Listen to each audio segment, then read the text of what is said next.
കടുത്ത ഭാഷയിൽ സർക്കാരിനെ വിമർശിച്ചിരിക്കുകയാണ് ബി.ജെ.പി. സംസ്ഥാന അധ്യക്ഷൻ കെ. സുരേന്ദ്രൻ.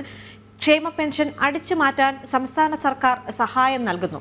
സർക്കാർ ഖജനാവിൽ 1000 കോടിയിലധികം രൂപ ഉണ്ടായിട്ടും വയനാടിനായി ഒന്നും ചെയ്യുന്നില്ലെന്നും വയനാട്ടിലെ ഹർത്താൽ എന്തിനായിരുന്നുവെന്നും കെ. സുരേന്ദ്രൻ തിരുവനന്തപുരത്ത് ചോദിച്ചു. സംസ്ഥാനത്ത് ക്ഷേമ പെൻഷനുകൾ ഏറ്റവും ഉയർന്ന റാങ്കിലുള്ള ഉദ്യോഗസ്ഥന്മാർ കൈക്കലാക്കുകയാണ്.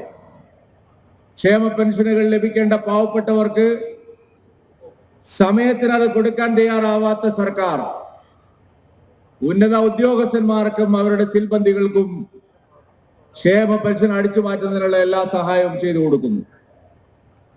2 വർഷം മുമ്പ് തിരുവനന്തപുരം കോർപ്പറേഷനിൽ നാം ആരംഭിച്ച സമരം പട്ടികജാതി ക്ഷേമത്തിനുള്ള ഫണ്ട് ദുരുപയോഗം ചെയ്തതിനെതിരായിട്ടുള്ള പ്രക്ഷോഭം സംസ്ഥാനത്തെ പല തദ്ദേശ സ്ഥാപനങ്ങളിലും ഇപ്പോഴും പട്ടികജാതി ക്ഷേമ ഫണ്ട് മറ്റുള്ളവർ അടിച്ചു മാറ്റുന്നത് തുടരുകയാണ്.